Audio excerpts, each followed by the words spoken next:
everybody, this is your second to last video of Unit 14. Also coincidentally your second to last video of content for all time in AP Psych. Seriously, we're counting it down. I want to preface this video and the one that you're going to see for the next round of notes by sharing that some of the stuff that you're going to hear me discuss with regard to both antisocial and pro-social relations is going to be kind of hard to hear. The reality is that these next two unit pieces are going to discuss an awful lot of the more unpleasant parts of human nature when influenced by various different kinds of social constructs. So I want to prepare you for that, because the reality is some of what I am going to share with you will be kind of difficult to hear.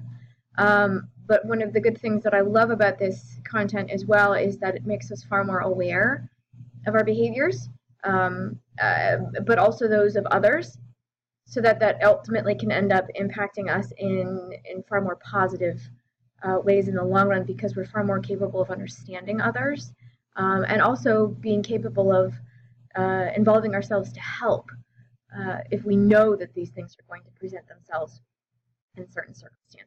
So let's talk about one of the penultimate examples of antisocial relations, which is prejudicial and then ultimately discriminatory thoughts and actions. Prejudice is simply just a prejudgment. That's the very watered down or simplified explanation of the term. It's when you have a very unjustified, typically negative, attitude toward a group and those that are members of it. A lot of times you hear it aimed in terms of cultural differences, ethnic differences, gender, things along those lines. It's important to recognize that there are three components to prejudice. You have the belief itself, which traditionally is based off of stereotypes. You have the emotions that those beliefs carry with them, hostility, anger, fear. And then you have the predisposition to act, which is to discriminate. So prejudice and discrimination are not one and the same. Certainly they do involve negative perceptory processes towards another group of individuals. But prejudice is the thought. Discrimination is the action based on that thought. And so that's a very important differentiation to keep yourself aware of. Prejudice works at both the conscious and unconscious level, and that's important to recognize as well, because in many respects we don't often always notice the way with which we can negatively think about others who are different from us.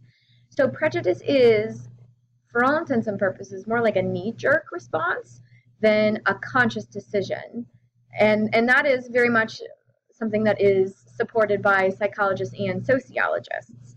Okay, so they do perceive that as being a circumstance where we aren't always aware that we're being prejudicial or discriminatory towards others.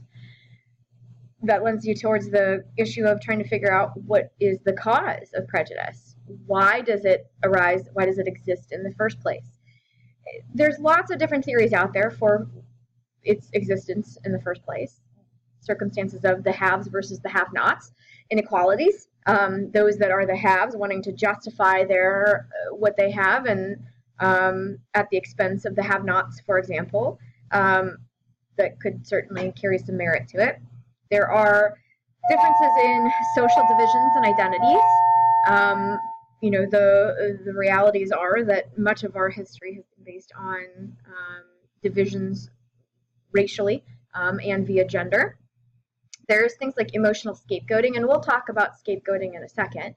But then there's also the key component to it, which is the thought patterns themselves, the cognitive processes. You know, if you perceive that it is acceptable to carry the prejudices that you might have, that can certainly have an impact on things. And if you are aware consciously of those perceptions towards others, it can make you far more inclined to be mindful of that, and then to avoid trying to operate on prejudicial or discriminatory actions. All right, so let's talk about the social identities piece. You've got the in-group, you've got the out-group. okay? And those carry with them certain levels of biases. Clearly, in-group is those with whom you share a common identity. It's the us in a particular situation. Out-grouped is the opposite. It's those that are perceived to be different from you. It's the them, okay? And so, when talking about in-group versus out-group, it's important to recognize that we do have a certain component of in-group bias. We favor our own group. And so, you've heard me tease some people in class before on multiple different occasions. You know, I'm an Ohio State alumni. It's pretty well known out there that Ohio State and Michigan fans don't really mix. They don't gel very well together with one another. And I'll often tease people who are Michigan fans. And so that can lend itself towards certain demonstrations of behaviors or favorability toward those that are members of your group versus those that are the out group, right? And there's any number of ways that you can take this. Obviously, the Michigan State versus Ohio State, or the Michigan versus Ohio State rivalry is something kind of in the grand scheme of significance, pretty minimal. But Jane Elliott's landmark study with her blue eye, brown eye experiment with her students in Iowa in 3rd grade demonstrates an awful lot more of the significance of far more deeply tied and deeply rooted circumstances of prejudice and discrimination. In response to Martin Luther King Jr.'s assassination in 1968, what Jane Elliott wanted to do was to teach her predominantly white students in a rural area why his assassination was so overwhelming for those who had lost an icon and a civil rights leader, and ultimately what would lead a person to attempt to carry out an assassination like that in the first place. So she wanted to teach them about discrimination and prejudice because she was of the mindset that many of them might not have necessarily truly understood it. And so she separated her classes by eye color. Those who had blue eyes were put in a group, and those who had brown eyes were put into a group. And at various different points, she provided them with certain privileges. And you'll get to see the documentary that was done on this and the work that she did with her students. But it's fascinating to watch how those little children ultimately end up, who had been friends prior to this experiment, just totally devolving and treating each other so awfully. And ultimately it had a very lasting impact in terms of getting those children to recognize the discriminatory and prejudicial feelings that were out there towards members of different races, and ultimately the implications that that could have on their lives. You heard me say that we would talk about scapegoat theory in a bit, and so now we have gotten to that point. I'm going to move this up a little bit for you so you can read it a little bit better. But basically, the theory out there for why prejudice exists within the scapegoat theory is prejudice provides people with an outlet for their anger, and it gives them someone to blame. In the aftermath of 9/11, for example, and this is still present to this day, given the rise of Islamic fundamentalism and terrorism around the world, many who are of Arab American descent or who are Arab Americans, they have emigrated here. They have become a strong focal point of anger and backlash in the post 9/11 era. And it was very, very, very intense in the immediate aftermath of 9/11. And so many argue that prejudice basically just gives someone a means of channeling their anger towards a person that they can ultimately end up blaming. When you look at the cognitive components of prejudice, those roots, many argue that it's a way for us to simplify and categorize our world. We very much so just categorize people into groups by stereotyping them. We don't perceive stereotypes in and of themselves within the field of psychology to be bad. Your brain's wired to carry out simplifying tasks for us. It's meant to be efficient. And so if you've had interactions with somebody and then ultimately interact with someone who is very similar, brain's going to draw those connections and be quote-unquote efficient for us. The problem is when we take those negative stereotypes and build them into prejudices and then ultimately act on them, okay? So one of the things that can often play in here for the cognitive roots for this categorization, excuse me, my apologies, is the other race effect. It is actually something that has been studied fairly in depth, that those of other races struggle to be able to identify differentiations in physical differences of those within that group. So, for example, foreign sunbathers can possibly think that all Balinese people who live on the island of Bali, that they all look alike. You often hear it thrown around as a particular stereotype in prejudice that all, quote unquote, all Asians look alike. The reality is that there are many different nationalities within the Asian continent. You have Korean, you have Japanese, you have Chinese, you have Vietnamese.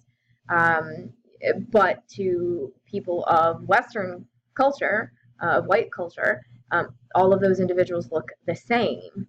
And so much of this connects back into that other race effect. There is some sense of inability for those of a different race to be able to recognize differentiations in another race. Whether that's right or wrong is up for a totally different kind of debate for later, but it is something that has been studied.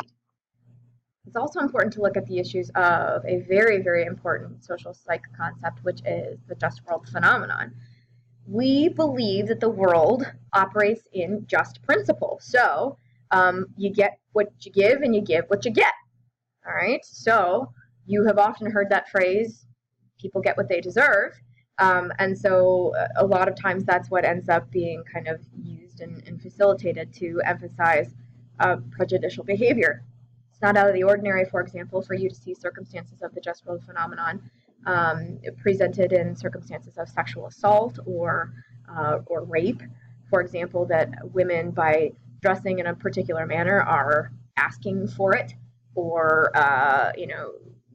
begging for some kind of sexualized attention to come their way. There are many who hold prejudicial thoughts that the predominant number of African Americans are criminal in some way, shape, or form. And so there's this mentality of that kind of facilitating a lot of thought processes towards individuals who, if they are African American and they commit crimes, there's a lot of mentality of like, well, good riddance, like they deserve it. If you're going to commit crimes, you deserve to pay the time, that kind of stuff. And again, whether this kind of mentality is right or wrong is not up for debate within this video, nor am I in any way, shape, or form attempting to try to facilitate and further perpetuate stereotypings or prejudicial thought processes. But we're simply just trying to give you guys a sense of understanding for what we believe is at the heart of this kind of antisocial behavior and thought process. Then the question becomes, if we know that this exists, how do we reduce it? How do we get it to a point where it's no longer present? One hypothesis out there is what we call the contact hypothesis. Another way that you're actually kind of familiar with it is the mere exposure effect. The more that you are given the chance to interact with another of a different group, the less they start to show those stereotypes, the less the other individual seems to adhere to those stereotypes and believe them and operate on prejudicial thought processes. And so the theory is, within this contact hypothesis, the more that you spend time with that individual or with those people within that group, then the stereotyping and prejudice ends up diminishing. The big key question to this argument, however, is the question of whether contact alone is enough to offset that kind of thought process. And most of the research out there has shown that it's not enough, that you need more than just this. It is certainly part of the solution, but you need other kinds of educational techniques to address what it is that people are basing their perceptions on, and ultimately the social constructs that they do base those cognitive processes on. So let's switch gears then, and let's start talking about aggression. It's important to recognize that when we're discussing the issue of aggression, you have to recognize that it's not just physical aggression, okay? It's any kind of physical or verbal behavior that's intent is to hurt or destroy another, okay? whether it's done in a reactive manner out of a hostility component or proactive as a very calculated means to an end. Okay, so that seems like an awful lot of verbiage into a definition for one thing that we seem to have such a simplistic understanding of. But aggression is a very, it's I think often defined too simplistically. And it's important to recognize that aggression can very much be a verbal circumstance. And it doesn't have to be just reactionary. It can also be something that is proactive in the sense that a person is truly working in a calculated manner to cause some kind of physical or verbal harm to another person. Research does show that aggressive behavior is a combination of biology and experience. So it's nature and nurture, again, within that constructs of that debate. It's not nature or nurture. So let's talk about biological influences first. Put myself out of the way down here real fast. If you look at genetics, animals have been bred for aggressiveness. Think back to scenarios of, dog fightings and things along those lines, and the often thrown out there stereotype with regard to animals like pit bulls that were, very much bred for their aggressive behaviors. It's important to take a look at the fact that animals have been researched, genetically so, and they have had various different parts of their genetics modified, for example, for research, to take a look at the impact of that. We'll talk in a minute about some hormones that have been connected to the significance of aggressive behavior. Twin studies do show that aggression can have a likelihood of a genetic component to it. There's also been a lot of discussion around the MOMA gene, which is a genetic mutation that has been linked to highly aggressive behaviors. And men do demonstrate higher levels of aggression than women, and that has been possibly linked to the issues of the Y chromosome and the testosterone that they have coursing through their systems. We do believe, too, that aggression has neurological impacts as well. There are some centers in the brain, particularly the amygdala in your limbic system, and the frontal lobe, prefrontal cortex, aspects of being able to tamper those emotional responses. They're very intimately involved in aggression. So each of those is very impactful when it comes to looking at a complex explanation for why aggression exists. So you heard me talk about some allusions to hormones, and this is where we'll get into that in a second, because the reality is biochemical components can absolutely impact aggressive tendencies as well. Animals with lower amounts of testosterone, so if those animals were castrated, for example, and their testes were surgically removed, they do become more docile, so they do become less aggressive as a result of that. And interestingly enough, prenatal exposure to testosterone in female hyenas led to higher levels of aggression. So we do know that there has been some level of link connected to the impact of testosterone on aggressive tendencies. That's not to lessen the significance of culture and learned behavior in aggression as well, and that's something that is very intimately connected for your generation as well, because there are many within my profession who feel that the number of fights that have occurred in high schools and in hallways and in classrooms has exponentially increased. In this day and age where you are entering the education system with knowledge of the reality of having to complete active shooter drills, of recognizing that there are individuals who will attempt to get firearms and come into a school and shoot it up. Those are highly aggressive demonstrations of behavior. And so we have to look at that within the cultural lens as well. When aggression leads to desired outcomes, the reality is one learns to be aggressive. It's an aspect of reinforcement. If I am able to get what I want by, beating up someone in front of a whole bunch of people, well, guess what? I'm going to continue that behavior because it got me something. You're far more likely to see this kind of circumstance in individualistic cultures like the United States. You could certainly argue you can't demonstrate significance of causal relationship definitively, because correlation doesn't mean causation. But there certainly could be a corollary demonstration of that in the fact that the United States does seem to have an awful lot more prevalence of mass violent acts than many other kinds of cultures out there. But again, correlation doesn't mean causation. It's also important to recognize that cultures that favor violence breed violence. And so, this very much heavily comes into something that Albert Bandura very significantly attempted to research with his Bobo doll experiment. The more that violence is put out there, the more that people are going to look at it, observe it, perceive it as normal, and then act upon it themselves. So there are many that, again, continue to point to issues of violent video games, violent movies, violent TV shows, that people of your generation at a very early age have lots of easy access to, that gets, taken in and perceived as acceptable and normal and okay. And so people end up ultimately acting on those actions as well. These are all things that can very heavily play into the demonstration of aggressive tendencies. That lends us to the question of, when do people become aggressive? What is it that pulls that out of them? There are a couple of theories out there. One of them is the frustration aggression principle. Now, I will tell you right off the bat, this is going to be one of the most difficult terms for you to be able to define. It is a vocabulary term because you can't just use the terms of this phrase in your explanation. Frustration aggression principle simply just argues that we will demonstrate aggressive tendencies when we become frustrated. Problem is, you can't use those words. You got to come up with synonyms. So, frustration is ultimately when we're blocked from achieving some kind of goal that we have. Okay, so that's what happens. That's what evokes our response, right? So, you are blocked from achieving a particular goal.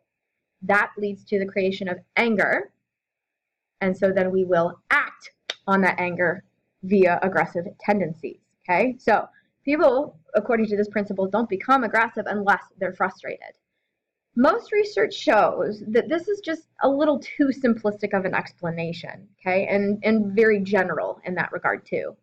That said, they do agree that more often than not, the direct cause of most kinds of aggressive behaviors are via negative emotional states, okay? So there's some kind of negative effect, some kind of level of frustration that can, lead them toward demonstrating the aggressive tendencies. So that brings us to another scenario, which is excitation transfer. This theory says that if we're already in an aroused state from one experience, that may ultimately end up carrying over to an independent situation that could then trigger the aggression. Okay, so that independent situation has to trigger the aggressive tendencies. So let's say, for example, you just get back from a 3-mile jog and your brother insults you. Well, your body's already in a heightened state of arousal because of all of the energy that you've been expending and the body's attempt at trying to get you through that level of stress of the running. You're more likely to respond aggressively and maybe punch him or hit him or yell at him because your body's in an already heightened state. So that's the theory behind excitation transfer. Okay, this one is a slightly more acceptable theory, but I mean, ultimately, both of these guys have their pros and cons. Let's talk about the significance of aversive events to kind of end this up and to wrap out our discussion of aggression. Studies on animals and humans and the experience that these individuals have when it comes to unpleasant events reveals that ultimately those who are miserable will often make others miserable. Okay, so if a person has gone through unpleasant life experiences, they will then ultimately behave in an aggressive manner toward others because that is ultimately what they know. All right, and so there are any number of kinds of circumstances out there where a person can be stressed out or go through aversive events and then ultimately end up carrying out aggressive tendencies. There are many people out there who in years, over the years now recently, that look to things like athletes, famous athletes and members of different sporting communities like the NFL, the NBA, things like that, and why it is that you get demonstrations of some of those individuals being, very highly aggressive. Um, Ultimately, you have to look in many respects towards the life experiences that they've had. Many of those individuals who are able to make it to the pros, it's not out of the ordinary for you to hear circumstances of them coming from areas of poverty, of low socioeconomic status, of circumstances where they were surrounded by, you know, very, very, very, very unpleasant social forces. And so that ended up demonstrating or being demonstrated in their behaviors later on. That's what they knew. That's ultimately how they were what they were raised to view and to see. It's important to recognize that any kind of stressful situation can heighten aggressive tendencies. And so, certainly you have at the certainly more significant end the socioeconomic status, aspects of racism and poverty and things along those lines. But even research that's been done on kind of minimalistic things like noise, air pollution, high temperatures, they've all been found to be connected to heightened tendencies of aggression. And teachers can provide some anecdotal evidence to this too, in terms of the high temperatures. You see an awful lot of fights starting to break out in buildings and whatnot as the temperatures get warmer. And that does have a tendency to heighten kids' bodily functions because they're hot, they're uncomfortable, they're unhappy with that, and so that can ultimately end up lending itself toward more aggressive tendencies in their behaviors as well. So we're going to wrap up here for antisocial relations, and we're going to save the pro-social content for your very last set of video notes. As always, if you have any questions, guys, just let me know.